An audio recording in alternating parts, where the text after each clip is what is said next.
Greetings everyone, and welcome to Animated Night in the Dojo. Today's featured show, Hazbin Hotel, Season 2. Yep, Hazbin Hotel, Season 2, Episode 6. Welcome back to the dojo. I'm Ryu. Sage. We're back for more Animated Night in the Dojo, and well, coming off of, we just recorded it like 15 minutes ago, but, the total run-on sentence episode that was last time, I'm expecting a little bit more from this one, especially since this is going to be, probably, nearing a major point for the season here with 3 episodes to go.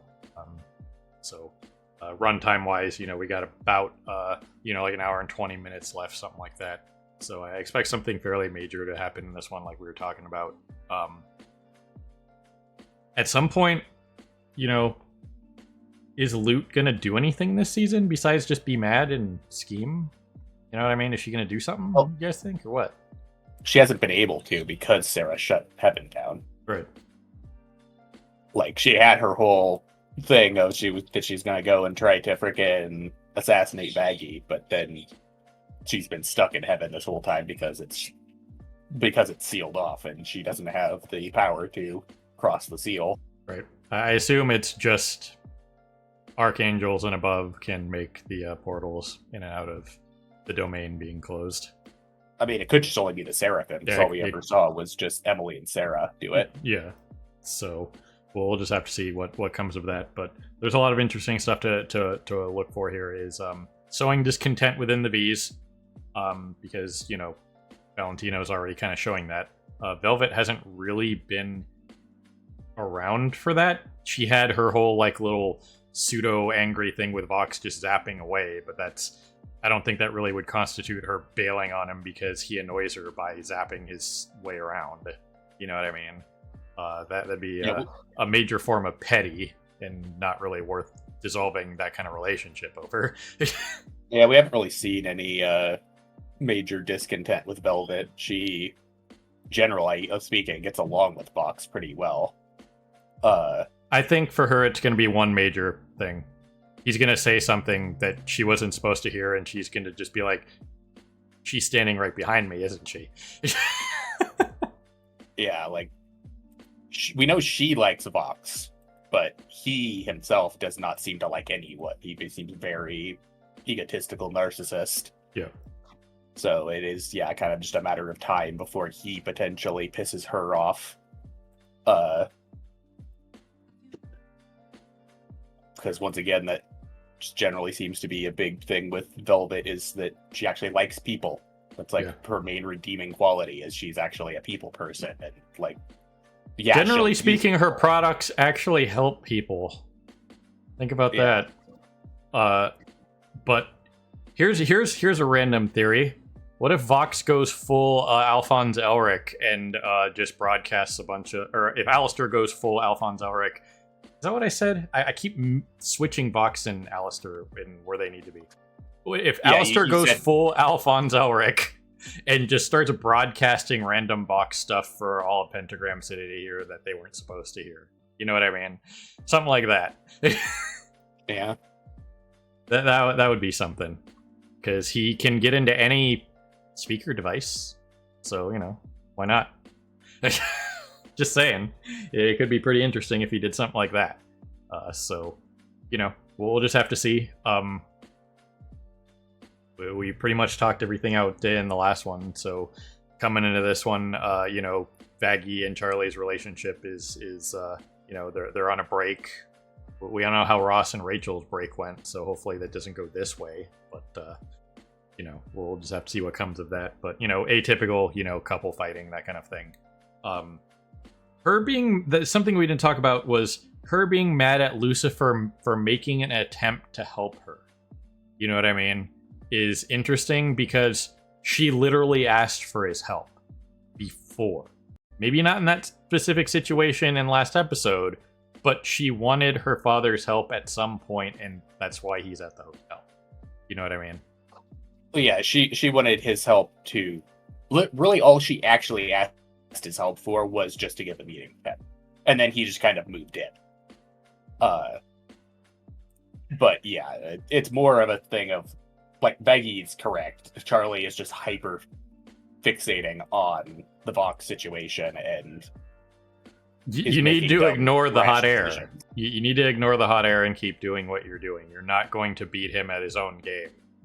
You don't fight that kind of fire with fire. You fight it with water. You know what I mean? So she needs to stop focusing in on the propaganda war that she is not going to win against the media guy. You know, so Yeah, like the only person who probably has any chance at outspinning him is Velvet. yep. So anyway, I'm excited for this one. I can't imagine we'll get another kind of like semi-flat episode. Like I said, the last episode did have its moments, but everything from the beginning of that, I need to get that sign though. I have to go back and get that sign and blow it up and put like, I'll just like superimpose it. I'll let Paul Walker take a break for a little bit back there and just have that sign back there. I'll just blow it up and just, you know, that'll be the sign for any like Hazbin stuff. Is I'll get it framed. It'll be hilarious. that was a great freaking sign. You know, this is just random aside. Trevor and I forget who it was from Achievement Hunter a while back when they were still a thing and Rooster Teeth was still a company. Now that Bernie's bringing it back, in case anybody's wondering about that, is they, you know, when you go to like Walmart or Target or any of those stores that have like picture frames and they're always like that hyper generic photo of like a family or just like a guy standing there. You know what I mean? At one point, they went and bought a bunch of those picture frames. They brought them back to Rooster Teeth, took a bunch of those similar pictures with Trevor and I think it was Joe, and returned them. So then they went back to the Walmart or whatever it was, and it was just an aisle of just them. That's what I want to do with that sign. I need to go into like every establishment and just say, "Hey, I'm Steve. The manager told me to come in here and put up this motivational poster. I'm supposed to put it like somewhere over here on the wall and just put it up and bail." You know what I mean? that would be so freaking awesome. Oh man. So if anybody, you know, wants to do that and join me, by all means, just do it in your city, you know, post it on social media, be part of the movement. If you're gonna fuck around, do it on camera. So there's a movement for you, the hilarity movement. We can start our own party with blackjack, hookers, and potentially a lunar lander. But you know, that's going to cost a lot of money. So I'll get back to everybody on that one. So anyway, that being said, we should push some buttons and get going here. So people on Patreon, we'll see you on the other side of the edit for the timer reaction, as always, for the review and discussion. So we're going to push some buttons. I'm actually going to push the button on my Stream Deck and stop the background track that's playing. I keep forgetting to do that half the time at this point. I think I'm at like 50-50 in the last like month and a half. It's driving me nuts. So watch, I'm going to push the button right now. See, there you go. Boom. Rainy day. It's off. So there you go. I've already pushed the button. So we're gonna get going here. So here goes something. Well, alrighty then. We kind of got the other side of Loser Baby in this episode. We have a little bit to talk about on the musical side of stuff in this one as well. Slightly better than last episode, but still kind of like a setup episode, which, you know, that happens from time to time. It is what it is. Even in these like shorter series where there's not a lot of filler or just like kind of build up of anything. You know, at a certain point, there's always going to be a little bit of downtime. It's really not that big of a deal. But we still got epic patty cake in the background.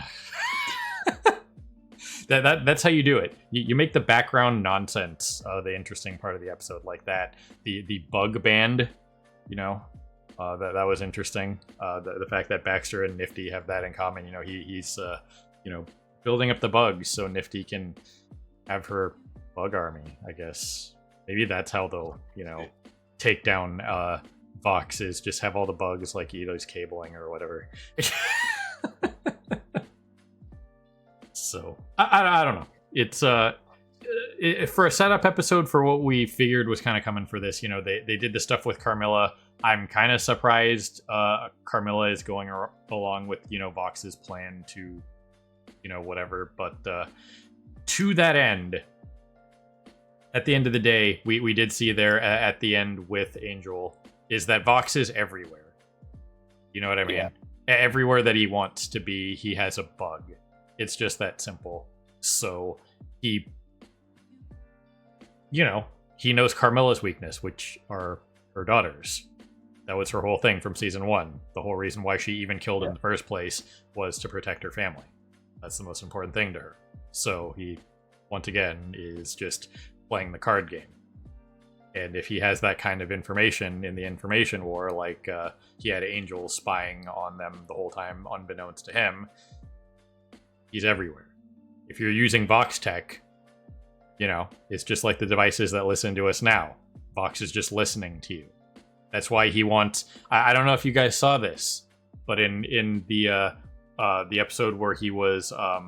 I forgot what it was, but there were a couple ads for a couple different like Vox Tech related things, and it was something that was similar to like the Echo Dot, you know, the little those kind of like virtual assistants that like help you talk to them, those kind of things. It was the Vox Tech version of that, and the tagline was, "You'll want one in every room," because he wants one in every room. Okay. Yeah, he's always been trying to push any sort of Vox tech he can, like the whole thing with angelic security and friggin' just in general, like he's just a big play on, you know, information stealing and information warfare in general. And then once again, hypnosis is hypnosis can be a real problem because, generally speaking, the person doesn't know they've been hypnotized. Yep. It's kind of just, you know, while you're hypnotized, you're a completely other person and you don't remember either or. You know, it's just like, yeah, I blacked out for a while, or even for a split second in the case of Angel, and you won't notice it. You know what I mean? Because that's how memory works. It's crazy, right? So. Yeah, Val and Velvet's emotional manipulation shenanigans, while could potentially be more detrimental to a person in the long term, it's more overt and like you can't really subtly emotionally manipulate someone like that. But Fox's hypnosis, like a big part of hypnosis is that it just blacks out that part of your brain, so you often don't even realize that you're hypnotized. Yeah. So I figured something like that was coming along. It was just something I never really talked about because of just the kind of character that Vox is. You got to kind of like expect that kind of thing. You know what I mean? And it was kind of like hinted at in the previous episode where, you know, that's why he didn't freak out when Lucifer showed up. There had to have been a reason, right? Because he's still like, Lucifer, and even if there are a bunch of like the lesser sinners, if you will, that don't really fear him, an overlord is still going to fear what he is capable. You know what I mean? Yeah, like it's the idea of, well, yeah, he's very hands off. He is still the strongest being in hell. There should be some fear. Like Vox genuinely panicked when the Seraphim showed up and thought that they were just going to smite him and silence him. But he didn't even react to Lucifer because he knew he was coming and he knew that he couldn't do anything to him. Yep. But, you know, I gotta appreciate them bringing around the Scream Rain. Because that's what this whole episode came around to for just the background stuff was the Scream Rain. Which I guess doesn't happen often enough for Vox to know about it? Question mark? Yeah, it was probably just a thing of like catching him off guard. Yeah. He was like mid-monologue and then all of a sudden just random ass scream. Hell of a way to end an episode, by the way. They had a lot of kind of weird hard cuts like that. To end an episode like that, totally fine and hilarious. But yeah, we were talking about this a little bit at the end of the reaction, just tiny bit. Trying to curb as much of that as we can, but we had to talk a little bit. And we'll re-mention it here, is the whole thing with Charlie and Vaggie's song. They cut into the song such a hard left turn, just boom, song time. It's like, isn't there supposed to be like an interlude or something? Nothing, just boom, song. And then my major problem with this was they had Vaggie doing more of a modern hip hop style to her performance, whereas it should have been how, and in the case of Charlie's VA, Erica, I don't think she can do that. So they should have done another one of the like more harmonized and vocalizing songs like they did in season 1, because this felt like two clashing styles fighting each other in the song. You know what I mean? Yeah, generally speaking, when you go into a song, you do at least some level of lead up with like the background music and stuff like that, and usually build up to it in the conversation. But there was no build up whatsoever. It was literally just the next line that she said was she was singing. And again, it's not that it was a bad song per se. The song itself from outside's like, yeah, that was a cool song. The performance of it was not great, in my opinion. Yeah, like not because of either one of the VAs or the music or anything. It was how they had Stephanie sing, because she can do both. We've seen her do both. This one would have been good if she was doing another song with Carmilla, but not with Charlie.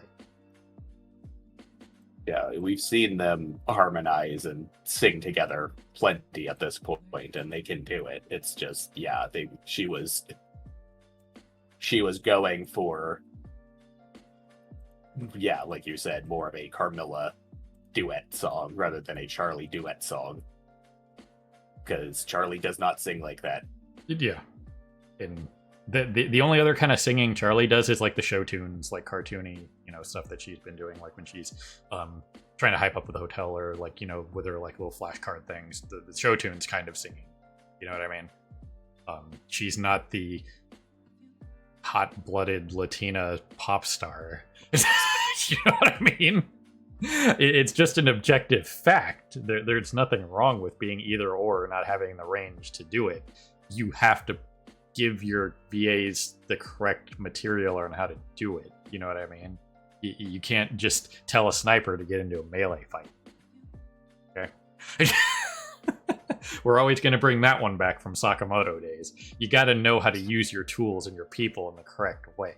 Once again, not a terrible song. It was a fine song for what it was, but they should have had Stephanie do more of a, harmonizing thing like they did in season 1 than this very like Latina pop star kind of thing, which would have been fine. Like, there was nothing wrong with her side of it, but when you put them together, that was the problem.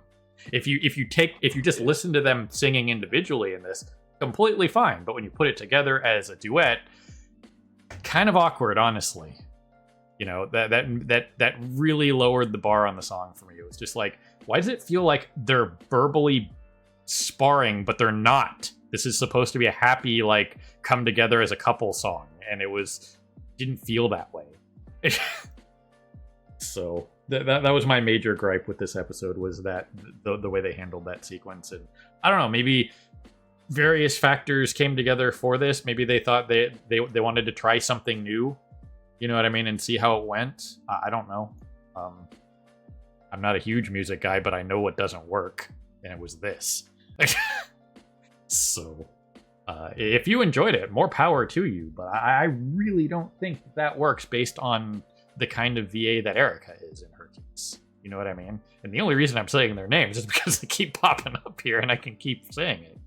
It's like, yeah, that's the only reason I remember the name. Look at that. The Amazon having something for this, but it's one of those things where they both have range, but Erica doesn't have that range as far as we know. If she does have that kind of range and could have done something, then I question why the hell they didn't do it. I don't know the extent of Erica's range. Maybe she could have done something like that. If that's the case, then again, I'll question why they just didn't go with that, because for the song that they were doing, it was very fiesta, salsa dance, very Spanish inspired. That would have made sense, right? That's how they were kind of doing it with that duet, and that would have been fine. So if Erica has that range, cool. Then why didn't we do it? But assuming, and I'm just assuming that she doesn't have that kind of range based on what she showcased, which is kind of weird. Still a pretty good song for what it was, but it clashed with itself. You know? Yeah, it was probably the best song of this set, but that still doesn't put it very high. This was the worst set of songs we got out of any of the episode pairs. Yeah, and not everything in a show that's musical like this that is promising musical numbers is going to be quote unquote a banger. Okay, you know what I mean? There are songs that are just filler or just like the show tune stuff. Those are fun, but they're not going to be something that you're going to go back and listen to. You know what I mean? They make sense for the episode. They make sense for what's going on in the storyline and stuff like that. But you're not going to go back and listen to it like you go back and listen to Gravity or Kiss or Sarah's Confession, that kind of thing. Those are the three major songs of this so far. The one with Alistair and Rosie, it's pretty good still. That one was fun, but I don't know how many people would go back and listen to that one. You know what I mean? It's just like a song. Yeah, that one has a lot of interesting implications. The only other one that's kind of like sneaking up on the main three is actually Clean It Up as friggin' Nifty's one. Yeah. Has actually been kind of starting to brainworm people, it seems like. Yeah, right. I think we all know why. But if you look into Nifty's VA, you know why they did that. Or probably decided to do that. But yeah, I don't know. Again, this was another kind of like setup episode. It's interesting to see like the fact that, you know, they're kind of pushing this narrative here, that kind of thing. I got to make the Chandler's dad joke. I never thought I'd get to make the Chandler's dad joke. I can't believe it. You guys don't know what I'm talking about. In the TV series Friends, Chandler's dad, one of the main characters, basically is Angel in Vegas. Drag queen. And he's a great character. He's a really good character for whenever he was on. But it was just I never thought I'd get to make that reference. But then here's Angel being a woman in a casino. Yeah, we've known that Angel is more effeminate, but it's like the first time we've ever really seen him in like full drag outside of the Attic music video. Right. And for the music side of stuff really quick here, Easy was not a terrible song either, but it was more of a in the moment song. You know what I mean? I don't think it's a very standalone whatever. You know what I mean? It made sense and it was very good for this sequence. You know what I mean? But just something to talk about, because for honestly, it's more speculation for what's going to happen in the final act here next week, going on with the box stuff. And again, while he might have his weapons with Carmilla now, and whatever the hell is under this giant sheet, maybe it's like a Pentious S Death Ray or something, because they called it a weapon and it's fairly large.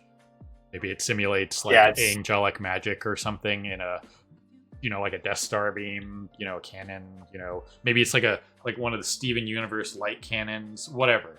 You know what I mean? I imagine that, yeah, it's basically, since they can't get up there, it's basically some big Death Star ray that they're going to fire at heaven. Right. So, something like that. It'll be interesting to see how that functions. She does seem to have a lot more angelic steel lying around than I thought she would. But, you know, thousands of years of collecting this kind of stuff, and she's probably got a monopoly on it, so. Yeah, like, well, thousands of years. She's only been around, like, I want to say, like, 100 or so. Right, yeah, because...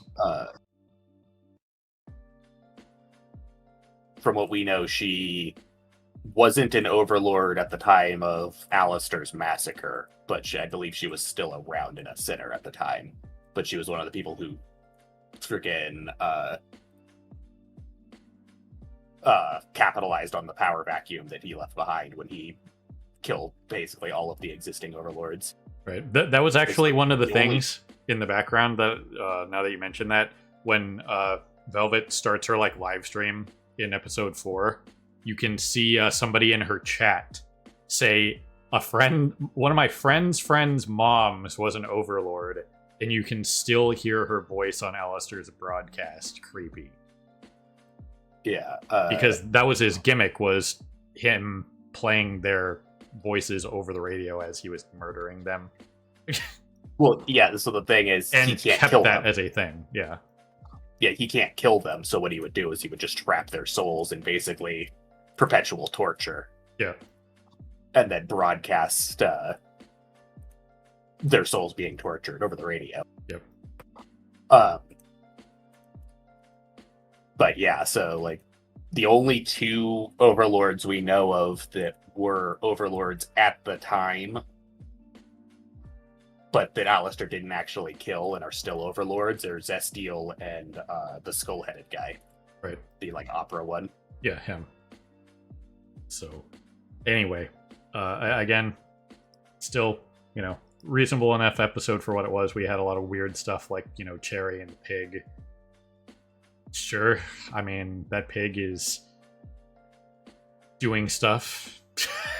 It seems like when Angel's not around, it's kind of a brat, but still pretty funny. So, Fat Nuggets is a menace even when freaking Angel is around. Yeah. So, I mean, just earlier this season, he was busy gobbling Husk's nuts. I know! That was a great line. Also, Cherry's room is way more girly than I thought it would be. This is like at least 50% girly. Bare minimum. Kind of crazy to me. Yeah.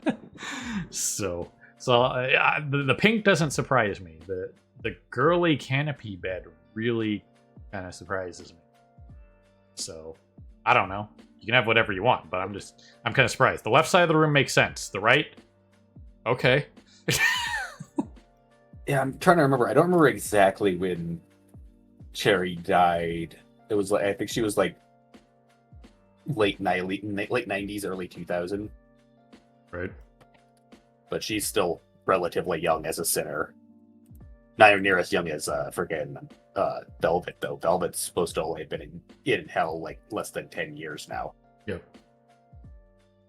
So, anyway, again, I expect the final two episodes to be a pretty big deal. Obviously, with the advent of this coming around, we did see that Vox tried to use this, his hypnosis on Valentino, and again, anybody who's going to be like on par with you power wise, it's probably not going to work. Obviously, and yeah, most somebody people have. Most people have assumed that his hypnosis doesn't actually work on other overlords to begin with, but also freaking from everything we know, he is the weakest of the three Vs, though he's probably once again getting a massive power spike right now because of everything that's going on currently. Can I just say this? Joel Perez is swole. You guys see that forearm muscle? He could Popeye your face.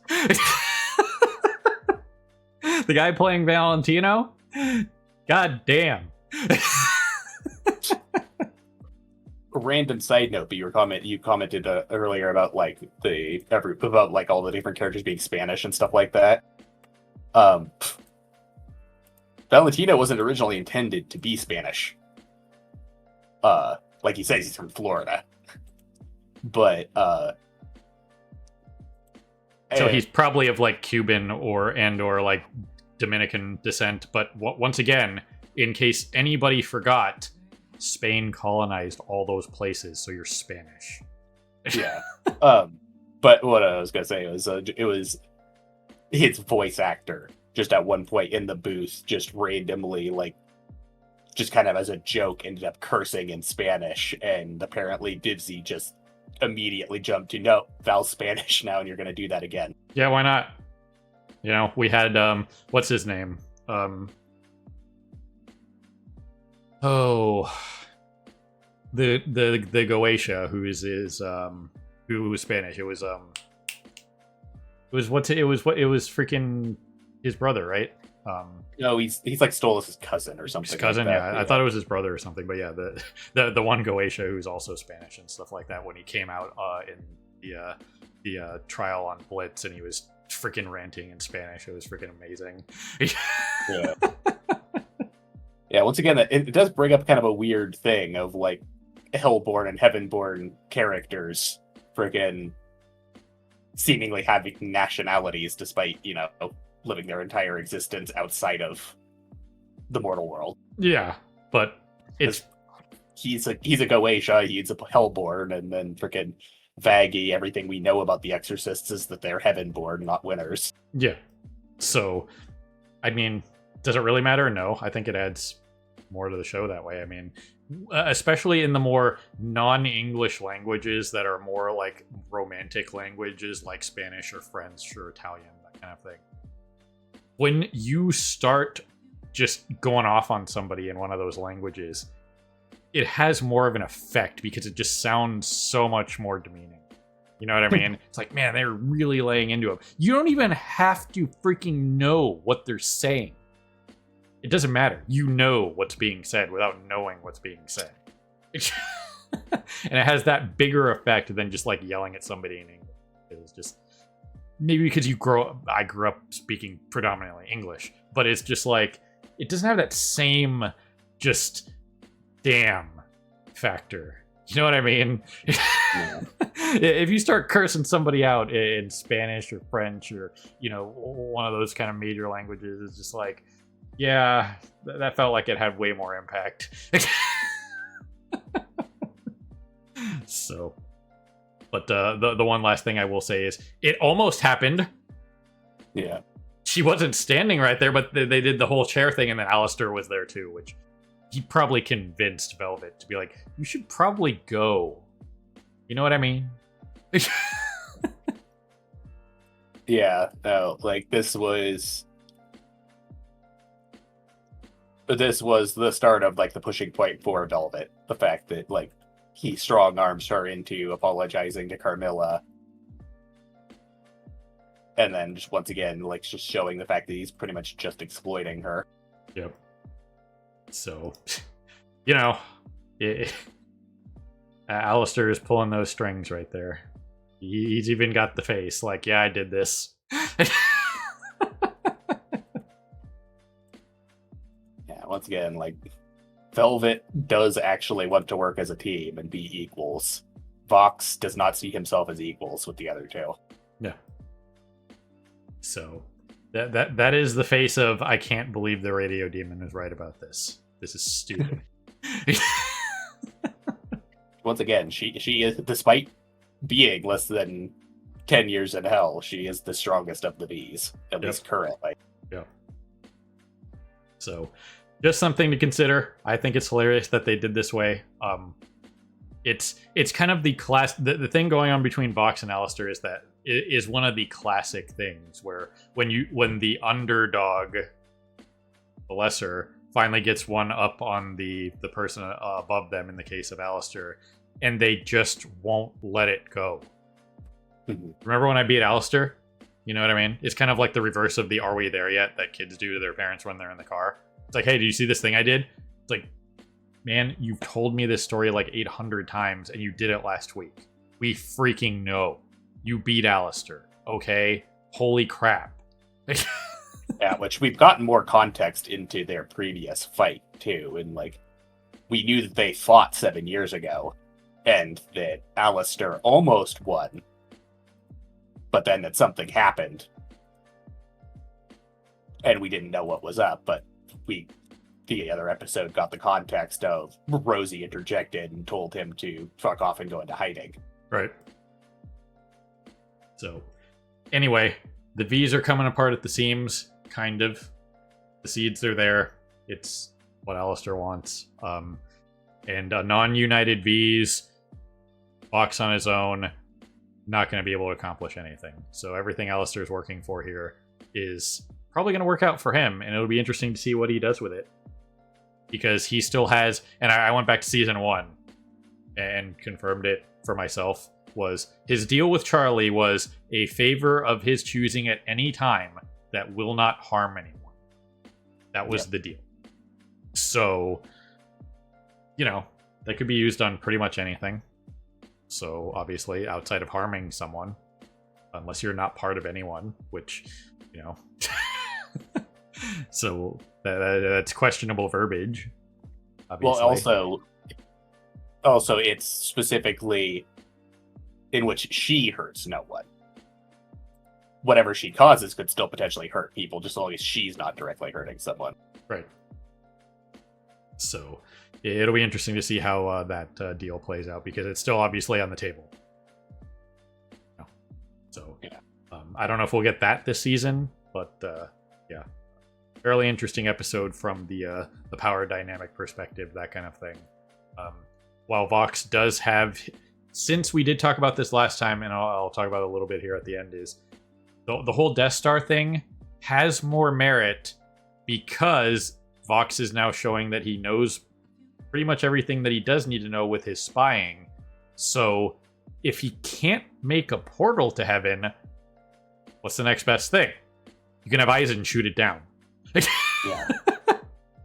One other thing I will point out is this is the first time in the whole series we've addressed the eyes in the room. And that one of them was staring Angel down when he first entered the hotel. Yeah. The eyes, a lot of people suspect have something to do with Rue. Because they're everywhere in hell. And once again, most people, based on what little context we've got, suspect that Rue is a primordial demon. And she has a lot of eye aesthetic to her and stuff like that. And most people, like I said, are assuming that these are somehow Rue keeping track of everything that's going on. Right.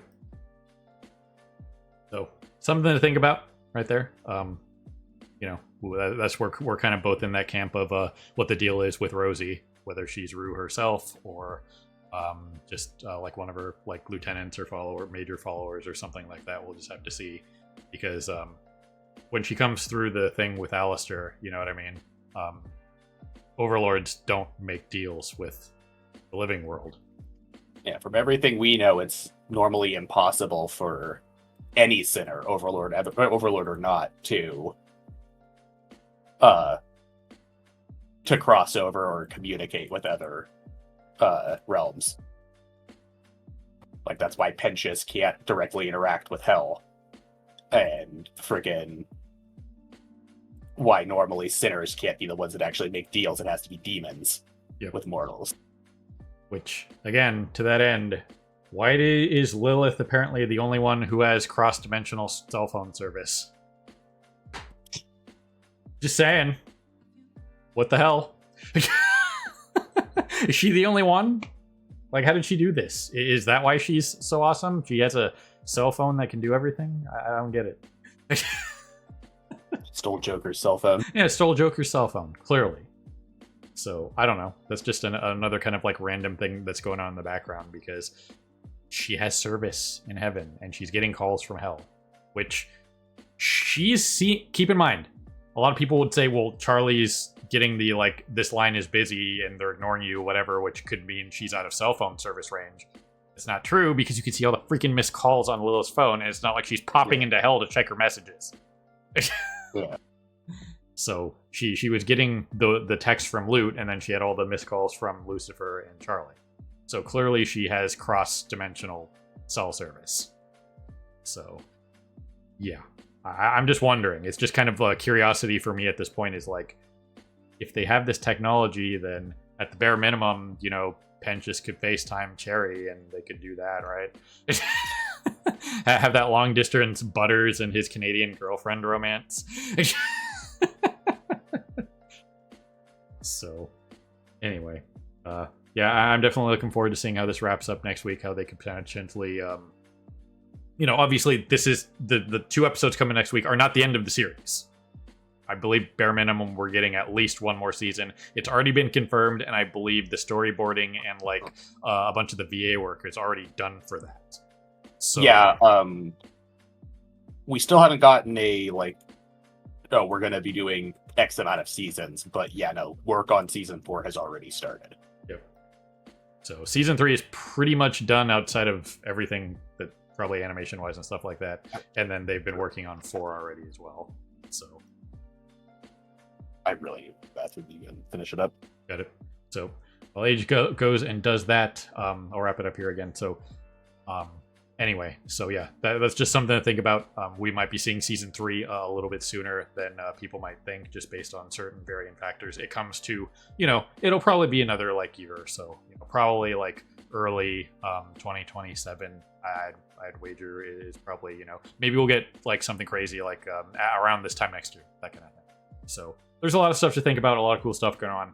But again, we'll have the last 2 episodes next week. Big like wrap up thing as well after the end of episode 8 there. So yeah, I'm still just bummed out that they released this at midnight. You know what I mean? It's just a really poor decision. Just any kind of internet goings on, because we mentioned this before. You think about it, and yeah, a lot of people go to bed before midnight. A lot of people might stay up and watch this, sure. But at the end of the day, just for the average person that has, day job, whatever, has like the day job hours, is probably go to bed before midnight, and you're probably not going to have time to watch this before you go to work. So you just got to do what you got to do, and just got to get better hours for the release time for this. So that's my major gripe, and that has nothing to do with the team, obviously. This is Amazon. And this is me saying, hey guys, we should complain about this, because a midnight release for these things is really, really dumb. Just for any kind of TV series. You know what I mean? Just go back to prime time television times. 8 Eastern, 5 West. You know what I mean?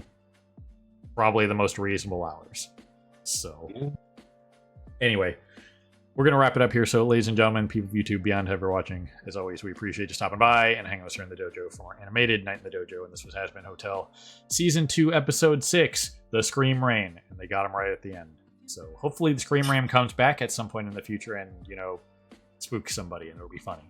So, everybody have a good morning, evening, afternoon, whatever it is for you. Have a good one. See you next time. Hey everyone, Victoria here. If you enjoyed the video, please consider pushing those like and subscribe buttons. Your support is greatly appreciated. Thanks again for your time, and we hope to see you again in the future.